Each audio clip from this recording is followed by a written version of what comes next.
Hello, buddy. It's Wyvern here with another Total War Warhammer 2 tier list. And this time around, we are going to be covering the Wood Elves. Now, before we kick things off, I know there have been requests to get Skaven in here, and of course, a lot of requests to rework the redo the Lizardmen tier lists and some of those older tier lists. And we will certainly be getting onto those. There's only 3 factions left after this one: Skaven, Dwarves, as well as Norska, and we will definitely be getting to those in the upcoming weeks.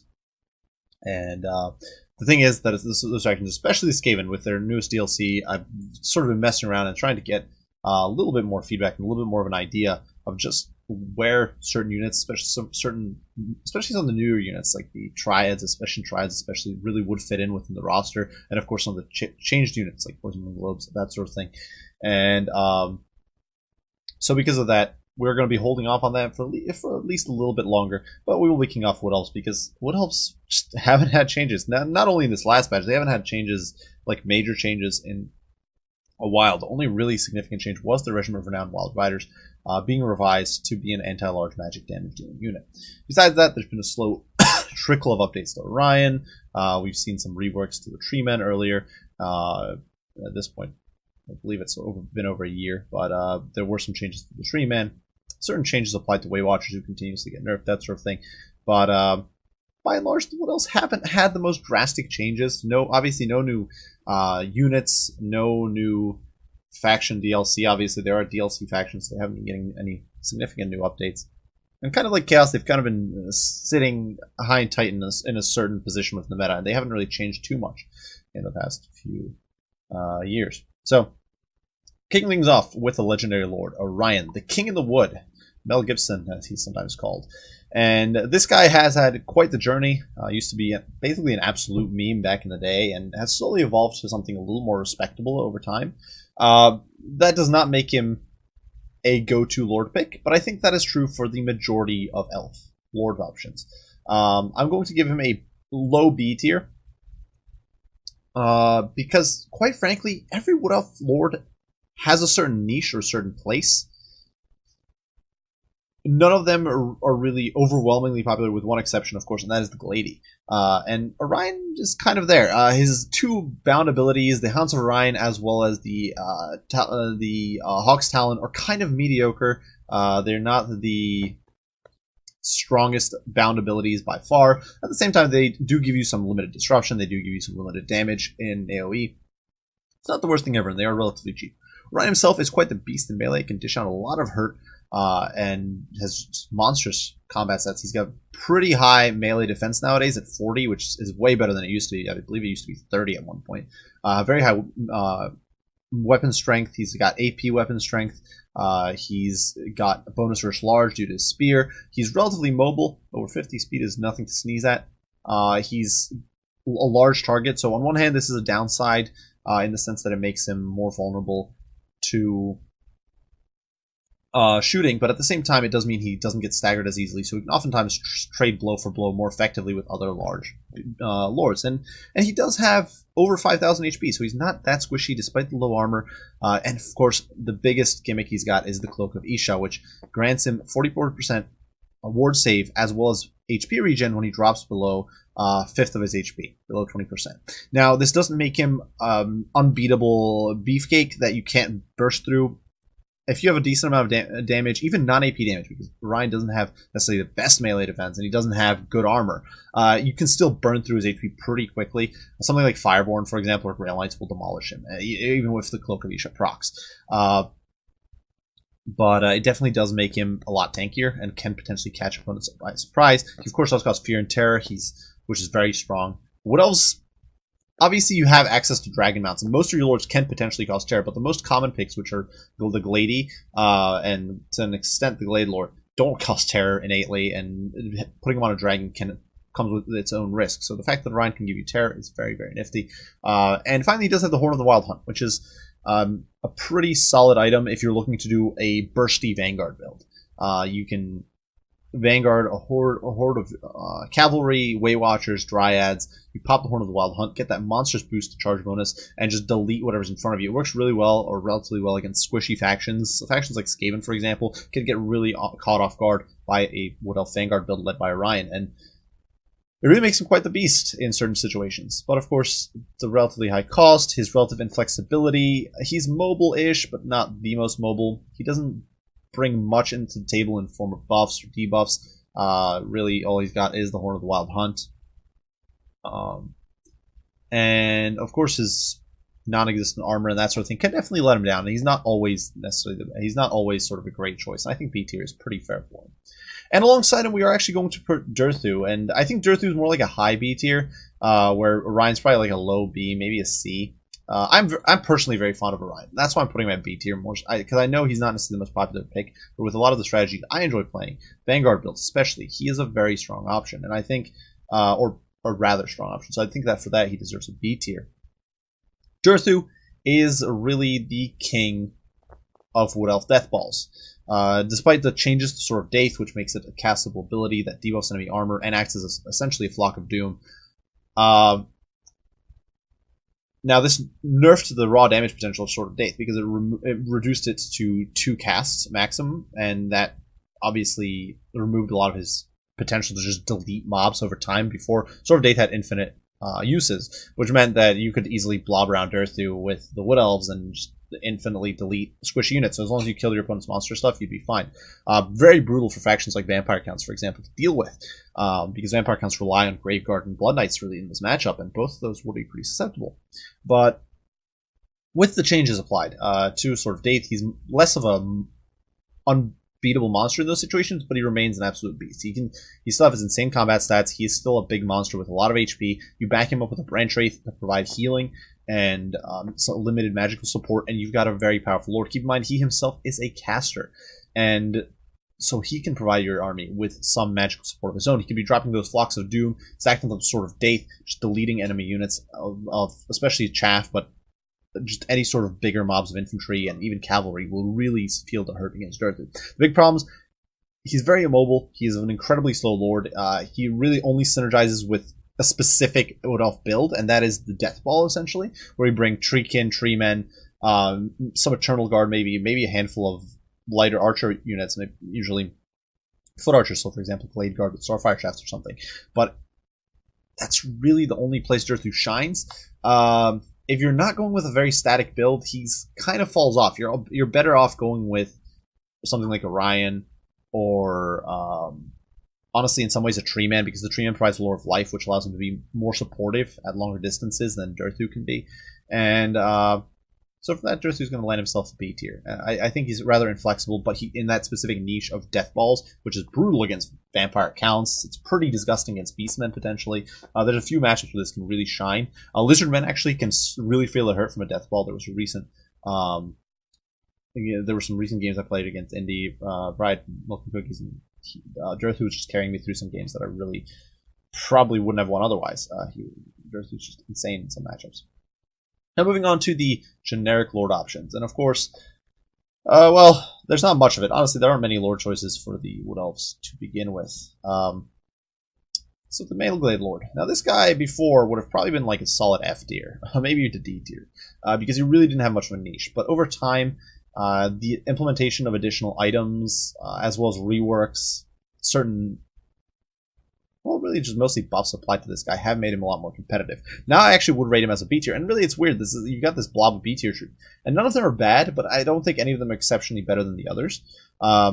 This guy, so what he brings to the table is he brings massive melee attack buffs. He brings a potentially plus 10 melee attack to all nearby units. He allows those units to apply fear. Now this isn't the biggest win ever, because most of the time you're going to put this guy on a dragon and go for this mobile melee death ball with Wild Riders and units like that, in which case you really don't care about the fear because you've already got it on the dragon. But in certain cases, for example, I've run this guy on horseback against dwarves, and in those cases the fact that you have fear can be useful. Dwarves obviously pretty resistant to psychological attacks, but still it helps. Every little bit of a debuff improves your troops, or improves your chances. And of course the biggest selling point of this guy is Helm of Discord, which is an insanely powerful item. It's the item that makes the Blood Dragon Vampire Lord insanely powerful. And it's single-handedly what makes this guy so insanely powerful. It makes him a B tier. Really, the only reason he's not higher is because these other guys are also really strong, and I think it's difficult to just automatically throw this guy higher. But he's very, very strong, very mobile. On Dragon, just hits like a truck. Of course, the Wood Elf Dragon does apply poison, so that makes him a great support character. Mob him up with some Wild Riders, and you've got a really disgusting Goon Squad. Just a melt face. And once again, though, it is a bit of a niche application, and he doesn't bring a snare to the field. He essentially has to roam with a blob of supporting units to really get the best results, and that's why I don't think he deserves necessarily above a B tier, even if he is a very, very potent in that niche sort of build style. Now, next up, we do have the Glady, and she is an easy S tier still after all these years. I think there's never been a point when she has not really been top tier. Her items, not the best. That's really the one big downside to her, is that her items are not very good. They provide some ward save, but not, it's like 6% ward save, I think. So it's really not very impressive. But, well, she's got Prayer of Anathema and Arrows of Kurnus.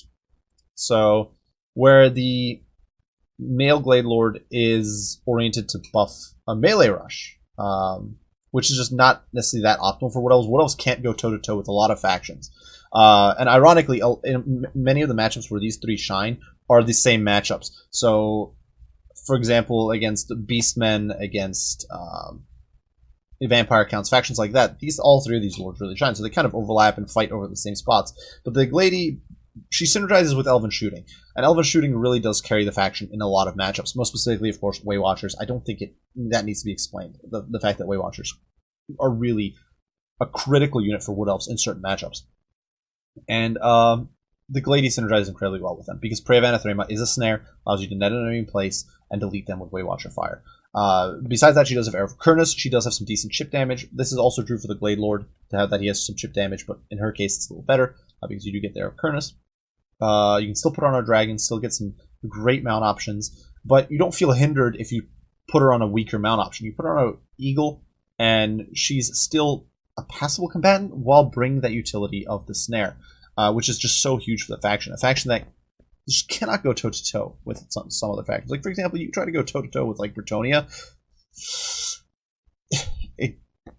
Tree blobs in, like, a forest is maybe, a very maybe. But you try to go in any other conditions. You try to be doing a mobile roaming squad with, like, Orion and the Glade Lord, and you are in for a bad time against units like Grail Knights, Knights of the Realm, those sorts of units. They will dumpster you.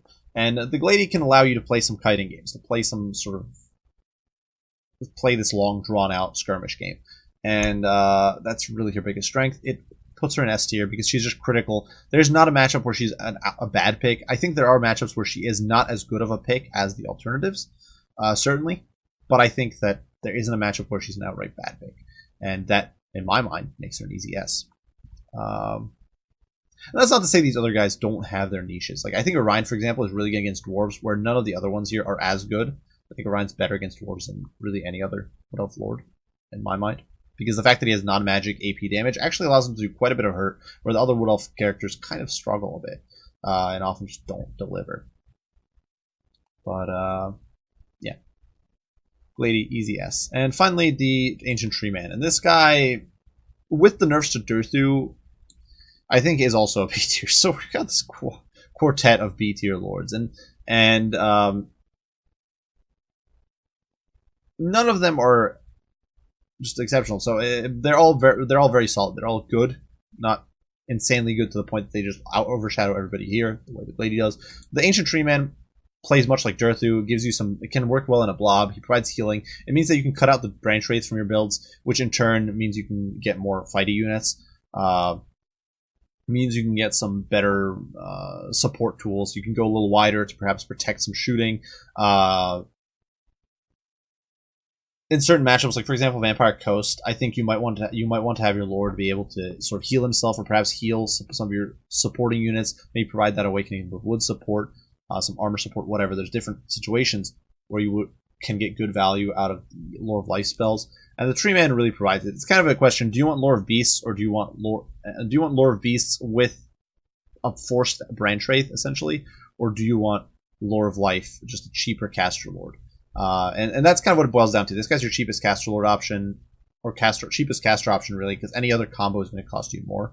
Whether you bring a Glady, Glade Lord, Orion, whatever, with Spellsingers, or decide to bring Durthu with like a Branchwraith, or even Spellsingers, it's going to cost you a lot more than just a simple tree man. And that's really his big selling point.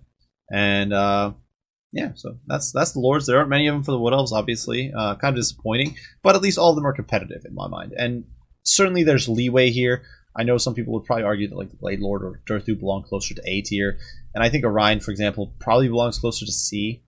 But I think all these lords are decent. They're all competitive and good, and I don't see anything wrong with that. Which does get us on to heroes. Now, first and foremost, the Waystalker. Now, this is a hero that I am incredibly fond of. And I'm actually going to put him at A tier because he doesn't really have competition for his role. There actually legitimately is not really any competition for his role.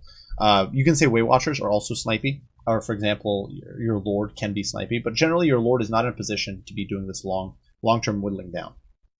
Waystalker can be. Waystalker against factions with lightly armored lords, and a lot of people will bring lightly armored lords because they're like, screw this, Wood Elves, they're going to bring Waywatcher spam, they're going to have a lot of AP, why bother with a heavily armored lord? That situation, Waystalkers can dominate. Against casters, they can dominate. They can whittle down any caster over time and murder them. Like any squishier caster. Their arrows home. They've got arrow recurrence. They can counteract enemy artillery batteries. They can counteract enemy spellcasters. Something like, for example, if your opponent is playing as Vampire Coast and they bring a Vampire Captain to cast, boom! This guy's your saving grace. He's going to snipe them down and murder them. He can snipe out a Gunnery Wight. He can snipe out an Empire Wizard. Your opponent thinks they're clever with like a Bright Wizard or something. This guy can snipe them down over time. And your opponent probably doesn't have healing in a lot of those situations. So you can just whittle them down over time. Even against well-armored lords, like Waystalker can do work over time. And if you have two Waystalkers, it's even more disgusting. There are certain builds. And that's another reason you might want to bring a Tree Man, actually, is that you can combo him with two Waystalkers and get this disgusting, cheap sniping combo. And in some ways, they are better than Waywatchers. And I know somebody's going to be pointing out Waywatchers, but Waywatchers are not as precise against single entities. They're more predictable because they don't have snipe, and they're more dodgeable because they don't have homing arrows. So it makes a bit of a difference, and it's why I think Waystalker deserves an A tier, just because of the uniqueness and the fact that it's a role that's not competed for. Now, it's a very niche role, but in that role, Waystalker is king, and I actually really do enjoy the unit. I think it's an A tier hero in its way. Keep in mind, it's a cheap hero, so. You're not paying a massive chunk of change for this guy. Now, moving on, we do have the Branchwraith and the Spellsinger. Now, Spellsinger, we'll do Spellsinger first, it doesn't really matter. Spellsinger is, in my mind, A tier caster. The reason here is that she's relatively cheap, and you can bring her in a very cheap format. And she can also be a fighty hero. You can put her on an eagle and get some good combat stats, and she actually gets wow,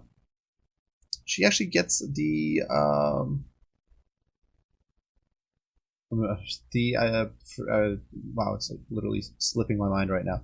She does get the protective amulet that grants you 22% ward save, so that's nifty. She can be a decent combatant. She's got you've got access to 3 different lords now. They're not, one of them is Roll of Life, which is really nice. Shadows and Beasts more niche, but you can bring them on an eagle, get a fighter caster, or if you don't want a fighter caster, if you want to play it safe, or if you want to play it cheap, you can put them on foot on a very quick horse. And that's just a huge strength. And potentially, if it's a woodland map, you can also get extra Winds of Magic sitting in the woods. And in my mind, that makes Lifecaster or the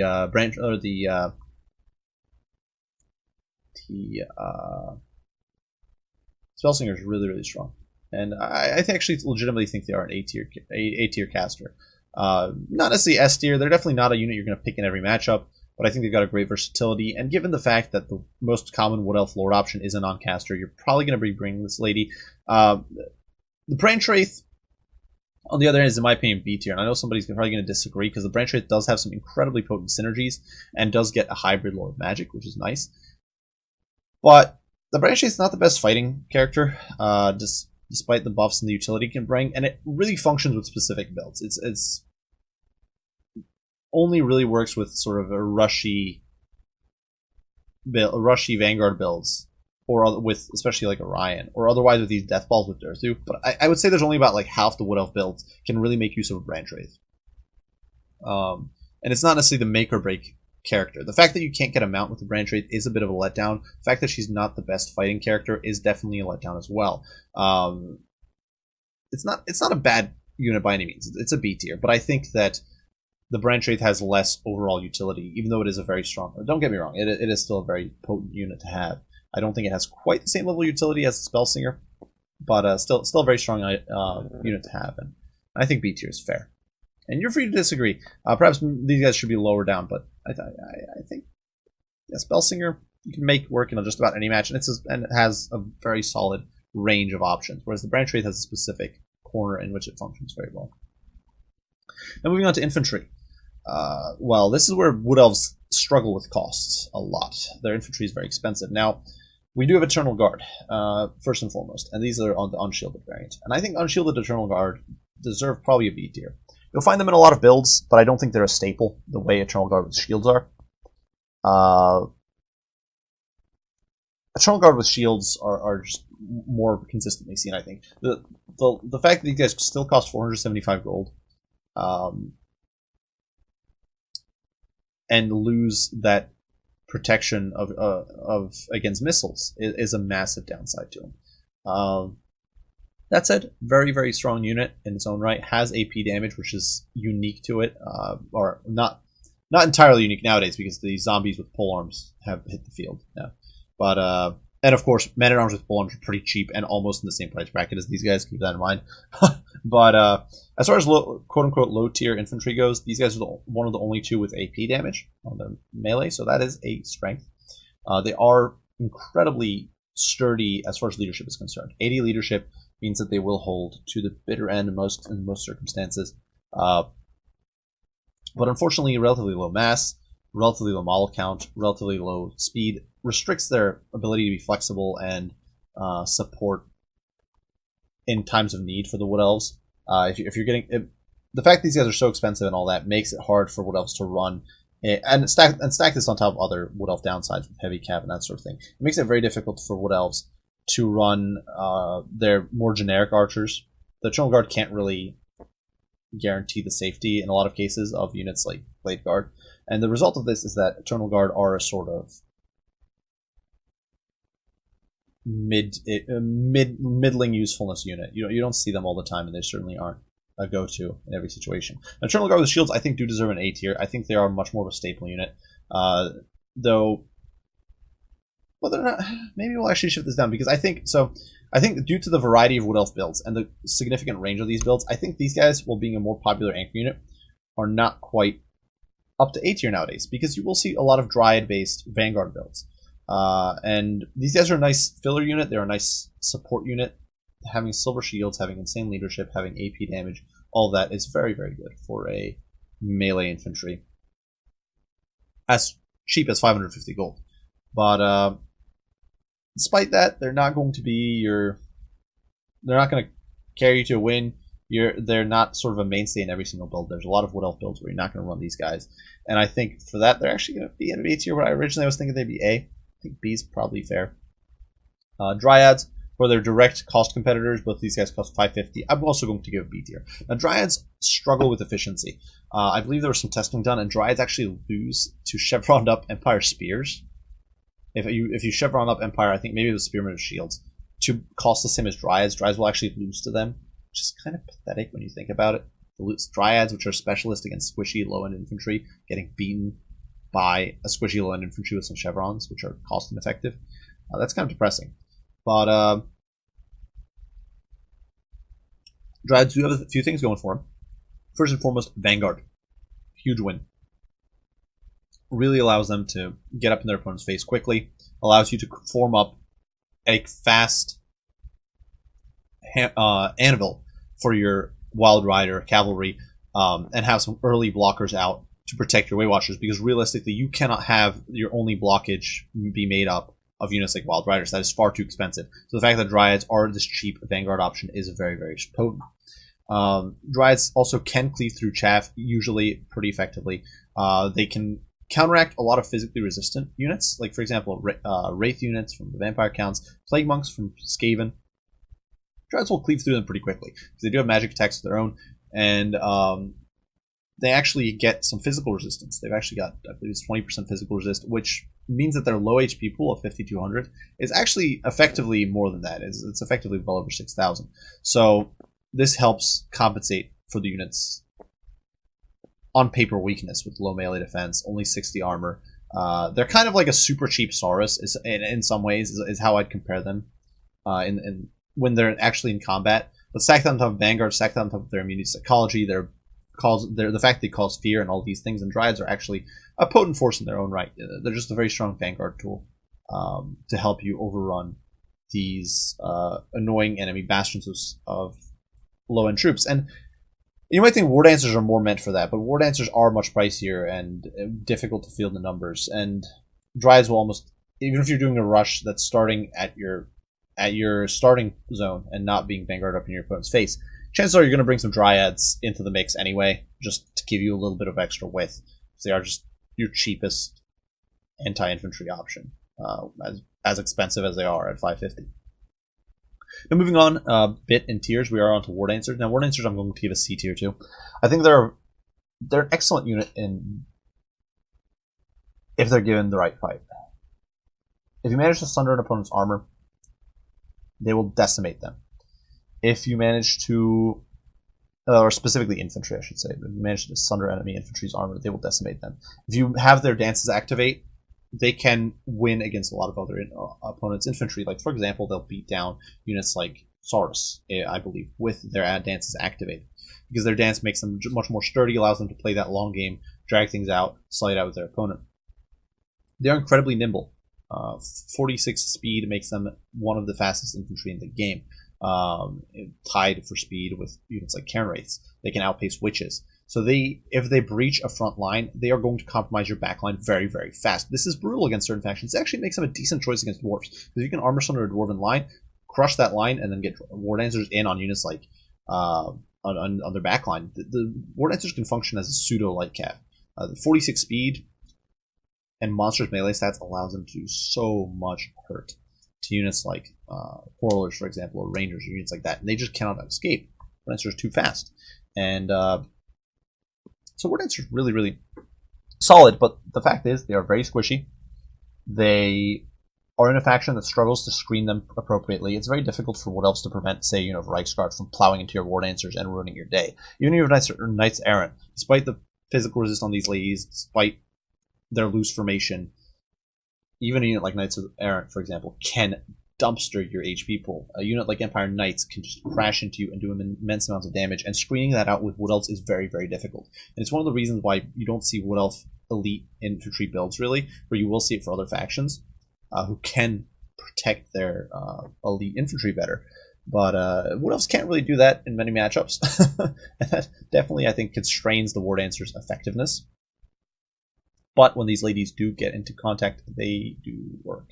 And they are a stellar unit. And their speed is actually a huge boon when you manage to breach the enemy line and overrun into the back line. And it really, in my opinion, puts them at an easy C. And War Dancers with Azure Spears, I'm actually War Dancers with Azure Spears nowadays are completely kind of failing here. But I actually forgot Wild Rangers are actually cheaper nowadays than War Dancers with Azure Spears after their rework. But Wild Rangers, in my mind, C leaning towards D tier. It's a little hard for me to say where these guys belong. I'm not super fond of Wildwood Rangers. Never have been. The fact that they are slower than War Dancers, which limits their post-breach potential. They are still faster than most infantry at 36 speed, but they certainly cannot overrun a backline the way War Dancers can.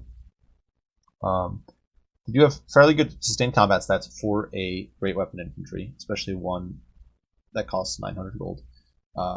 They hit okay hard. They hit 30. They have 38 weapon strength, and so they're certainly not pushovers. But with Wood Elves, you generally don't have issues. The thing these guys really specialize against is other great weapon units and great weapons with halberds, halberd units. Now they don't even trade super effectively into all of these, which is something I was testing before these guys got reworked a little bit. Now, nowadays they trade a little bit better to those units for their cost. They have been made cheaper.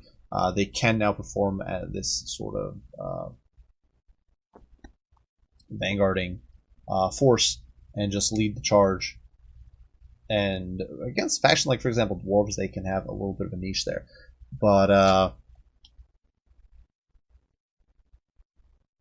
I think that they still struggle to find appropriate targets. They can shine in a handful of matchups. You can catch your opponent off guard with certain wonky builds where you'll bring these guys instead of, for example, a core of Waywatchers, and perhaps catch like a Chaos player with their pants down a little bit. But ultimately, these guys cannot really carry the day. Wood Elf strategies tend to revolve around their archery and otherwise their cavalry and monsters. And the Wildwood Rangers don't necessarily complement either of those super well. And I think that besides certain janky builds, they still don't have the greatest place. I think somewhere between C and D tier is probably where they belong. They're not a terrible unit on paper stats. It's just that those stats are not the most valuable for Wood Elf playstyle. War Dancers, Azrai Spears, another C tier. Used to be sort of the apex backline defense unit, but kind of fallen off from that in past years. They can do a lot of damage to a large target if they're able to stay on it. But unfortunately, their low HP pool does make them very susceptible to cavalry charges, which they should be countering. They should be countering enemy cav.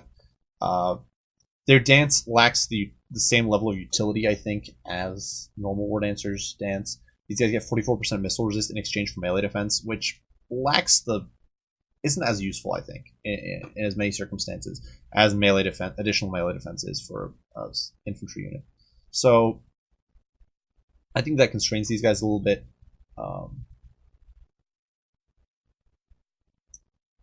Certainly they're a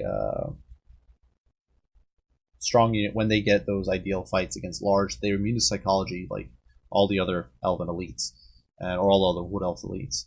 And if it's a slower monster, they can actually be incredibly potent. Something like a Stegodon or whatever is going to die a horrible death against Azrai Spears because they can stay on it and just dice it to bits. 46 speed is no laughing matter. They are basically similar to Slayers for how well they can devastate enemy large. But unfortunately, once again, I think with Wood Elves, you're usually going to be relying on your Waywatchers to be shutting down enemy large, backed up by cavalry or units that can actually stop the enemy cavalry charge.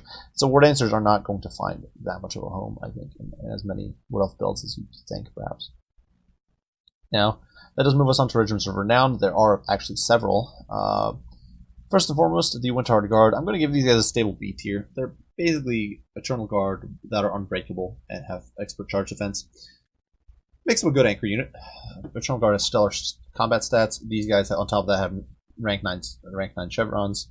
Yeah, they're a good holding unit, but I don't think they're necessarily a lock-in in every matchup, where you're going to bring Eternal Guard. Similarly, I think there's a handful of situations where you might bring these guys, and you might not even bring any Eternal Guard. You're just looking for that one anchor to perhaps support your Treeman or Treekin, because these guys will not break. They won't abandon your Treekin and leave them surrounded by trash. And so for that, I think they do deserve a B tier. Now, besides that, we do have the Wardens of Cithrall. In my opinion, this is a pretty darn strong unit, despite the nerfs or reworks they've received, especially essentially an Uber Eternal Guard with Armor Sundering. I think they're a unit that you'll see in almost every Vanguard build for the Wood Elves, or many of the Vanguard builds. I think for that, they do deserve an A tier. I'm sure some people will disagree here. Perhaps this would be, but I think there's, yeah, I think that as far as elites go, in many of the Wood Elf Vanguard builds, you will see these guys thrown into the mix. You'll also see them in the defensive as well. So I think kind of compete with Dryads in a sense, but they're kind of in the same vein as Dryads in the builds in which they function. But I think they're just very strong. Having Armor Sundering, having Stalk, having Vanguard, being a silver shielded holding unit makes them very, very potent potentially, and allows them, in my opinion, to be a stable A tier. Besides that, we do have the Loec Tricksters. These ladies are a bit of an awkward pick. I want to put them higher. I personally enjoy the unit quite a bit, but at the same time, I don't think they're super competitive in many matchups. Once again, the Wood Elves' non-reliance on infantry kind of raising its ugly head. These have pretty insane stats. They've got Frenzy, they've got alternate dances from the usual Wood Elf Spear Dancer dances, so they can actually hit more consistently. They can improve their melee stats. They can give themselves temporary stalk, and as well as extra mobility. And they've just got some pretty insane sort of stats on paper, but in practice, paying a significant portion of your army, paying, I believe these guys are 1350 off the top of my head, for a unit that is very flimsy and very snipeable and doesn't necessarily hard counter heavy cav, which ultimately that's a big problem with anti-large infantry.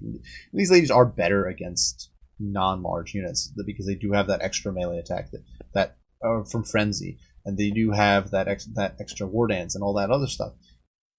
But despite that, they still are not going to hard counter large stuff for you, and they're just so expensive that I think that you're not even going to bring them in builds where you bring normal spear dancers. And for me, they're going to be a D tier, unfortunately, which it really pains me to say that because I really do enjoy using this unit.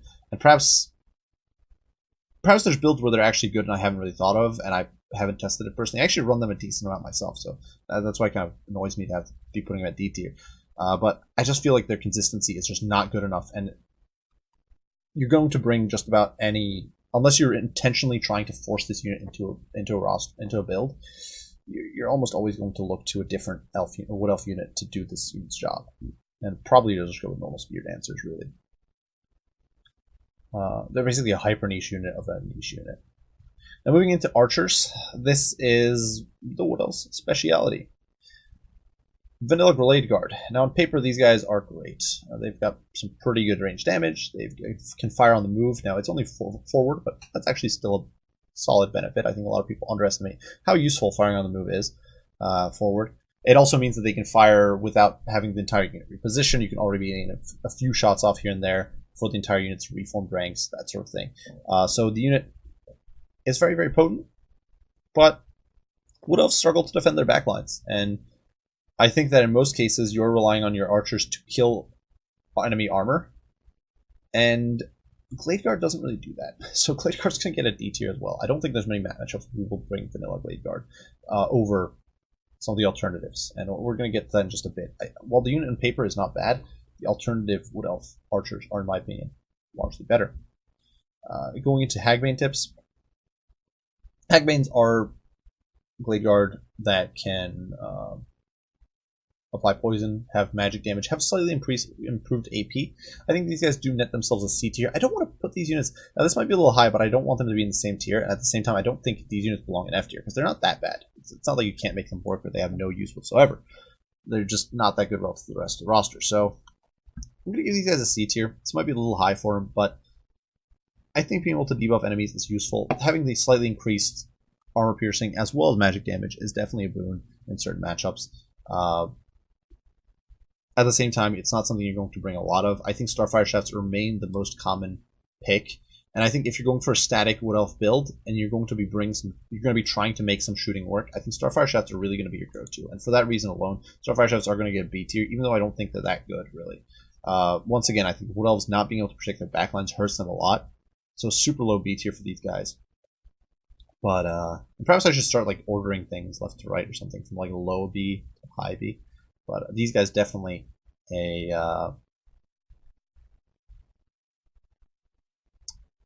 guys are definitely a low B. And I don't think they're bad, but at the same time, very niche. That's what it boils down to. Now, moving on to the Deepwood Scouts. And these guys, I think, well, they were a unit that I used to not enjoy very much, but I've come to get an appreciation for them. I know some of the top Wood Elf players, like, especially, for example, I've seen Lotus Moon make some insanely good usage of these guys in matchups where I didn't think they'd be the optimal choice, or really a great choice. And I'm actually going to give them an A tier. I think these guys are actually pretty potent. Cheap. They're essentially Shadow Warriors that give up melee stats for being 150 cheaper. And that's actually not a bad thing. That's actually a good thing. These guys can really lay down the hurt on your opponent. They outrange the majority of enemy shooting. You can really kite and put down enemy squishy infantry over time. They can sort of play a long-term game with units like Lotham Sea Guard, with enemy crossbows, with all sorts of units, and slowly but surely chip away at your opponent's support troops before you're able to deliver your alpha, your sort of knockout alpha strike. And they're cheaper than Waywatchers, which is nice. You can bring 3 units of Deepwood Scouts and have change left for the price of 2 Waywatchers. And that makes a difference against squishier factions. It also makes a difference if your opponent is trying to compromise you aggressively, because it means they have to compromise 3 units rather than just 2. Just something to keep in mind. Deepwood Scouts with Switchhovers, nowhere near as good, I think. I think C tier is where they belong. I think they have niches where I think they're useful. I think they've fallen off a bit, especially, I think they used to be pretty good against Skaven, in my opinion. That's just my take there, but I really enjoy these guys against Skaven, because they can match and outgun most of the Skaven shooting. As of late, I think they've fallen off in that department, but I still think the raw damage output can have its charm in certain situations. You can melt against specific squishy factions. You can get some massive value out of these guys. And they can. The fact that they have so much raw damage means that they can oftentimes even work against enemy armor. So in certain niche circumstances, I think specifically, for example, Beastmen, to an extent, I think Skaven. I think Vampire Coast, actually, weirdly enough, these guys can counteract ethereal units and stuff like that. If your opponent decides to go with an ethereal line or some ethereal units to be a pain in the rear, because they maybe anticipate the fact that you're going to bring, Glade Guard and Waywatchers, and Swiftover Shards can hard counter that. They'll just delete ethereal units. Vampire Counts, another faction. If you're going Kitey, these guys can do some work. And so I think C tier is fair, just not a universally great unit. And Waywatchers need this S tier. Need I say more? They're not a go-to unit in every single matchup. They're certainly not a go-to unit in every single build, but I think there are not really many, if any, matchups where Waywatchers are not a useful unit. Raw ranged AP damage is just insanely good. They are a staple in a lot of Wood Elf builds. Arguably the units that can shake entire matchups. The only, I believe, and this might be wrong, I'm not the best, I don't pretend to be even vaguely the best or most competent Wood Elf player, but from my understanding, Waywatchers are essentially the unit that makes the Dwarf matchup about 50-50 in top tier play. This from what I've seen from observation, as well as from what I've heard reported from better players. Waywatchers are really the unit that can make entire matchups swing in Well's favor. They're also a massive bait unit in some ways, because your opponent will just focus. Waywatchers are hated. They're a really troublesome unit. If you don't deal with them, they can do massive amounts of damage. But in turn, if your opponent decides to overcommit to wiping out, say, a unit or 2 of Waywatchers, that can potentially let you bait them in, delete their mobile units prematurely, and then wipe out the rest of their army later. And Waywatchers are just so good.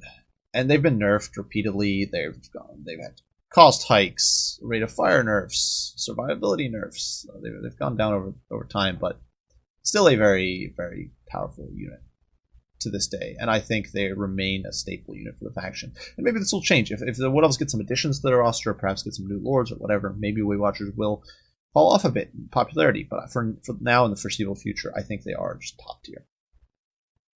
Moving on to the Skirmish Cavalry. I don't even know if I should put the Hawk Riders in Skirmish Cav, but barely a Skirmish Cav. But actually, no, I should not forget the Hawkeyes of Drakira. Now, these guys, a lot less of an uber unit. I think somewhere between C and B tier is where they belong. And I think...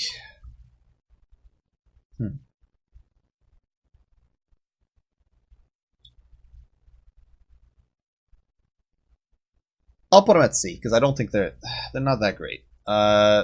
They've got, so they're 2 effects, and I have seen some gameplay, so I don't know, maybe I should give them B. I'm gonna give them B because I've seen some gameplay where these guys really shine, and I forget their exact replay. It was actually a high level replay where the Hawkeyes of Drakira were used in the middle of a elf death ball, and they were used to snare their opponent's troops with smoke bomb. These guys were basically used as a melee snare unit. And sort of like you'd use Nasty Skulkers or something, and proved devastating. So they've got Smoke Bomb, which has its specific uses and can be devastating if used appropriately. They also have Discouraged, which can be nasty. Wood Elf units can get an insane amount of damage very quickly, a lot of the time.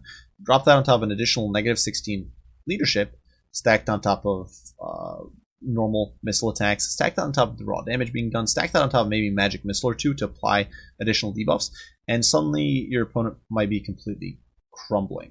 And these guys, there's also some gimmicky builds where you can sort of camp on the edge or run around on the edge of the map and essentially route your opponent's cavalry off the field with fear and terror, and if they try to chase after you, and if they don't chase after you, just shoot them to death. And it can be very frustrating to play against, but it is a valid and occasionally effective strategy. So these guys, I think, deserve a B tier.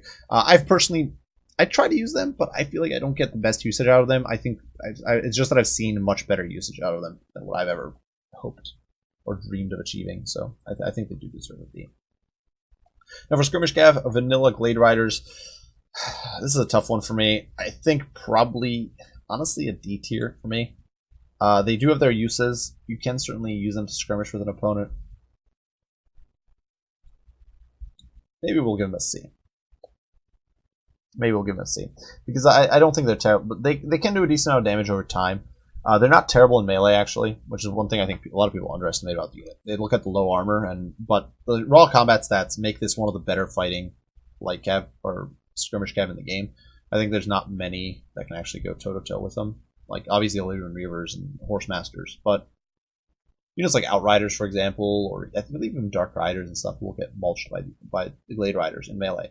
And stack that on the top of their top-tier speed of 94, and the fact they outrange all of the skirmish cav, and you got a very nasty force that can counter skirmish, that can whittle down a lot of enemy foot archers without ever having to step into their range, is uncatchable to the majority of enemy skirmish troops, and it's just disgusting to deal with in certain cases. And I think C tier is probably appropriate there. Next up, we do have Glade Riders with Hagbane Tips. Now, these guys are just a more expensive Glade Rider that gets more AP, magic damage, and poison. And I think they're, for me, a low A or a high B. I'm going to give them a high B. That's kind of cramping the B tier, but whatever. The reason I think these guys are actually better than the vanilla variant is because they synergize really nicely with Wood Elf Kite builds. You can use them to protect your Waywatchers, to protect your Deepwood Scouts. You slow your opponent down by 20% with poison, and that's a big win. That can buy you the time you need to escape. Like a unit of Waywatchers, for example, has 42 speed. So you hit your opponent with poison from these guys, and let's say you're hitting a unit of Rice Guard. Suddenly their speed is down from 66 to, I don't know, 54, 52, something along those lines. Suddenly they're a lot less capable of reaching Waywatchers. By the time they're even getting close, because they're closing so slowly, they might have gotten gunned down and being forced to rout at that point. And in my opinion, that makes Hagbane Tips pretty useful. The problem, and the reason they're not getting higher on this list, is actually because the next skirmish cav we're going to discuss, I don't know, we'll touch on Hot Riders in a bit, I think this is important here, is that the Sisters of the Thorn essentially overlap, and I think they're better than the Glade Riders with Hagbane Tips. These ladies also get poison. Now, they are slower, but they are still fast enough to outrun most things at 85 speed. And they've got solid sustained combat stats. They've got physical resistance. They do have shorter range, which is definitely a downside. Shorter range stacked on top of lower speed means that they can get countered. But keep in mind, with poison, they can sort of kite enemy light cav and escape them. And honestly, they can outfight most light cav in melee. These ladies also do bring with them bound spells. So much like Doomfire Warlocks, they can cast a handful of bound spells at the opponent. Curse of Honor as well as Shield of Thorns. And that synergizes very powerfully with Wild Riders. It synergizes, honestly, very well with any melee rush that you're doing as Wood Elves. And can even prove useful in protecting ranged units and that sort of thing. So, for that, I think the Sisters of the Thorn are probably a little bit better than the Glade Riders with Hagbane Tips. And I do think there should be a differentiation in tier between the two, even though they are both very good at this sort of supporting role. And finally, Hawk Riders. These guys are cheaper than Sisters, but I decided to pass them over. And I love these guys. I think they're a very strong unit. But I think B tier is probably appropriate. They're definitely not a top tier unit. They're not one of those sort of core Wood Elf units or a unit that can potentially hard carry you. They're not something you're going to see in every build, but I do think that if used correctly, they have massive potential. Slow chip damage, not going to do huge amounts of work from range, but you know they can chip away. They'll do something, and they can be a nuisance if your opponent doesn't have appropriate tools to deal with them, which some factions just don't have access to. Like Greenskins, for example, don't have great tools against Hawk Riders. They can do a lot of work. And then in melee, they're incredibly powerful. They have a relatively high charge bonus, they have relatively high weapon strength and splash and AP damage. And so if you cycle charge these guys effectively, and your opponent doesn't have cavalry to tie them down or to try to snare them, these guys can do a lot of hurt. You combo them with like a Glade Lord, and you can get some massive burst. You combo them with a Glady hitting someone with a Prey Vanathrema, then you hit them with an Enfeebling Foe from a Spell Singer. Then you might have like 2 Eagles hitting them and a horde of Hawk Riders, and you can win aerial battles against even air dominance factions like Vampire Counts with these guys, because they're a decent fighter. Now, certainly not a top tier combatant, and in sustained melee they will suffer, but with proper support and proper usage, I think they're an easy beat. Now, moving on to Cavalry. You've got a massive selection for the Wood Elves: Wild Riders with shields, and the Hunters of Kurnus, Regiment of Renown, Wild Riders with shields. So, where do these units belong? Well, let me tell you. I'm going to put them at S. Now, this is going to be awkward because I'm going to put both of the Wild Riders at S tier, despite the fact that they're clearly competing for the role. But because you will see, there's basically there are very few. I won't say there are no builds without Wild Riders, but there are very few builds without Wild Riders in the Wood Elf roster. They might actually be more prevalent than Waywatchers. Actually, they probably are more prevalent than Waywatchers. They're an easy S tier. Now, which one you pick is going to vary a bit. My matchup is going to vary a bit by the exact build you're going for, by how many funds you have left over, all that sort of thing. But a 1,200 gold unit, or 1,100 gold in the case of the unshielded variant, with high speed, very high shock damage, built-in physical resist, some armor, silver shields if you got the shielded variant, so they can shrug off quite a bit of missile play from the front. They got Frenzy. They're just so good. Easy S tier. There's almost no matchup where you're not going to bring some Wild Riders. Like there are matchups you will play where you will not bring Waywatchers, or builds you will play where you will not bring Waywatchers. But I feel like there are very few, very, very, very few builds where you will not bring at least one unit of Wild Riders. Now, the same cannot be said for the Regiment of Renown Brethren. I think those are much more niche. I think they probably belong either in A or B tier. I'm actually probably going to put them in B, and that's really bloating B tier for such a small roster, but meh, it's okay. These guys are B tier because they're a very niche unit. They've got the magic damage, they've got bonus versus large, and all the other benefits of being a Wild Rider. But they cost a lot. They cost 1,500 gold, and that's just too much if all you're looking for is a quick shock cav or a unit to zone away your opponent. These guys will trade better against a unit of Rail Knights than a normal unit of Wild Riders will, but if you just need to slow your opponent's cav down and you need to free up some space for more Waywatchers, you're probably going to sacrifice these extra stats on these guys to make room for Waywatchers. They still will struggle against heavily armored cav, so I think while these guys do have niche purposes, especially against lightly armored large, and they can be devastating if used correctly, I think it's just much more niche. They might be as low as C tier, really. And definitely, I don't think they're definitely not a go-to the way Wild Riders are. Now, for monsters, this is a bit of a motley crew. Great Eagle, in my opinion, easy D tier. I don't think, especially now that flyers are limited to maximum of 5, I don't think there's going to be many situations where, as Wood Elves, you are going to bring Great Eagles. I do respect the fact that they still have some usage, and in some cases, maybe you just want a Great Eagle to harass some backlines or disrupt, or perhaps you don't have the money to afford other flyers and just want to beef up a flying corps. But I think that D tier is the most you could give this guy. Maybe an F tier even, but I don't think F tier is fair because this is not a useless unit, but it's not a great unit at all. It's a great mount, and that's part of the problem as well, that if you're going to see Eagles, it's almost always going to be as a mount. But I think a D is fair. That's probably where this guy belongs. And there's not really great... I struggle to think of a matchup where I would specifically bring a Great Eagle, but due to the unit being passable, I think there probably are some niche cases, fringe cases, where you would see a Great Eagle used. I've certainly run it in a few matchups, but most of those were before the patch, so before Wood Elf Flying Corps was crippled by unit limits. So nowadays, I'm not sure I'd really run the Great Eagle in many matchups over Hawk Riders and Dragons and Eagle Mounts. Now, next up we do have Treekin. These bad boys are going to get a stable C. I think even for Death Balls, they're not necessarily go-to. You will oftentimes see Death Balls focused entirely on Eternal Guard, or perhaps just on Durthu, or Tree Man, a Branchwraith, and another Tree Man. Or I should say an Ancient Tree Man, and then a normal Tree Man, and that sort of thing. You oftentimes won't even see these guys, and if you do see them, maybe you'll just see the Firebark Elders, who are, I think, a more popular pick than normal Treekin. Treekin are a solid holding unit. I think many people believe they're trash because they don't tend to pay for themselves in damage dealt.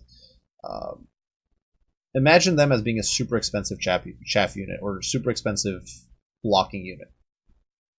Nobody blinks an eye when a unit of peasants does 0 damage. And it's essentially 100 gold that did nothing. They did not achieve 100 gold worth of damage. They achieved nothing, and they got steamrolled by a unit of Chaos Knights and didn't do any damage in return. Nobody blinks at that. But then when a unit of, say, Treekin only does 600 gold worth of damage, costs you 900, people tend to frown upon that. But I think it's important to view the unit that way, and they become a more passable option. The fact that they're still slow is still a big hindrance. The fact that they are expensive means they can't cover as much space, and I think that because of that, no more than C tier is appropriate for these guys. But I certainly wouldn't underestimate them. I think they have their niches, they have their purpose, and I think C tier is perfectly fair. And then we do have the Treeman. Treeman, a solid pick. If you're doing a Death Ball, you're probably seeing a Treeman, and that's why he's going to get B tier. The Wood Elf roster is just a lot of units that are decent. Like, you can make use of every unit on the Wood Elf roster in some capacity. And I think a Treeman deserves a B. Synergizing well, I think, with Ancient Treeman or Durthu and a Branchwraith, and maybe the Winter Guard, or maybe Firebark Elders and units like that. And they just work very well together. And next up, Forest Dragon. So big flying beefcake, very squishy on paper with only 50 armor and not the greatest melee stats. But, big but, they do apply poison. They do have built-in physical resist, so you get 20% physical resist stacked on top of 25% missile resist. So against physical missiles, dragons are the forest dragons are actually insanely tanky. It's almost like having a between bronze and silver shield on these guys for how much missile damage they can resist, which is pretty insane when you think about it. 45% resistance, no joke. And they can definitely dish out some burst. They're relatively cheap. The noxious fumes, their breath attack is very, very strong, and there are some cheeky, scummy builds you can run against factions like High Elves, for example, with multiple dragons, and just roast their backlines and just shrug off arrow fire, and it can be pretty hilarious in a cruel sort of way what the dragons can do. And finally, Firebark Elders, who are also very good here. Unit is essentially Treekin 2.0. They're tankier, they provide a fire resist aura. I think that if you're going to bring an anchor unit alongside, especially like Winter Guard, if you're just doing for a Death Ball, these guys are a good pick. I think they deserve a B. They're basically Treekin. They don't hit any harder. They don't really have much better offensive stats. Defensively, they're a lot more survivable, but they're basically almost unhittable for a lot of units. And I think they're going to be your go-to. If you're going to bring one unit of Treekin, it's probably going to be Firebark Elders. Whereas, for example, if you're going to bring one unit of War Dancers, it's not going to be Loec Tricksters, probably. If you're going to bring one unit of Waywatchers, it's not going to be Hawkeyes or Trakira. But that is the case, I think, with Firebark Elders. And that's my tier list for Wood Elves. There's a lot of units in B tier. There's a lot of units clustered towards the center. I think Wood Elves are a faction where really all units have a place. And depending on playstyle, depending on build, depending on matchup, you can make certain units work and get value out of certain units that you wouldn't otherwise. Most of the units that are ranked low here are units that are just much more niche. For example, Glade Guard, usually if you're running a legitimate backline or a stationary backline as Wood Elves, you're only going to have, say, 2 or 3 Glade Guard, and in those situations, those Glade Guard are probably specialized against AP or specialized support of poison. You're not going to bring generic Glade Guard in my experience, in most cases. But that doesn't mean Glade Guard can't be used. They do have they are still cheaper. They still do a decent amount of range damage. they can still have a purpose. And faction as a whole definitely struggles from sort of being hard carried by a handful of units, I think. Less so than before. It definitely was more of a glaring issue at launch of Mortal Empires, really, even on the tail end of Warhammer 1 and at the beginning of Mortal Empires. I think Wood Elves struggled a lot more with being a super one-dimensional faction and super reliant on specific units. I think that crippling reliance has been lessened over time, and certain units have gotten a little bit more value, such as, for example, Wild Rangers. But overall, I think the faction is still carried in large part by this unholy trifecta or quadrifecta, if you separate the shield on shield variant, of Glady, Waywatcher, and Wild Rider. And those are essentially units you can run just about any build and have a decent chance of success and basically not hindering you in any way. But those are my 2 cents. Certainly, I'm not the most competitive Wood Elf player, so if you have your own critique or thoughts or opinions on the matter, let me know. I'd honestly love to hear your guys' thoughts and opinions. Perhaps I'm rating some stuff too highly here. Perhaps I'm rating some stuff too low here. Certainly, let me know. I do appreciate the feedback. And I will see you all in the next one. Bye for now.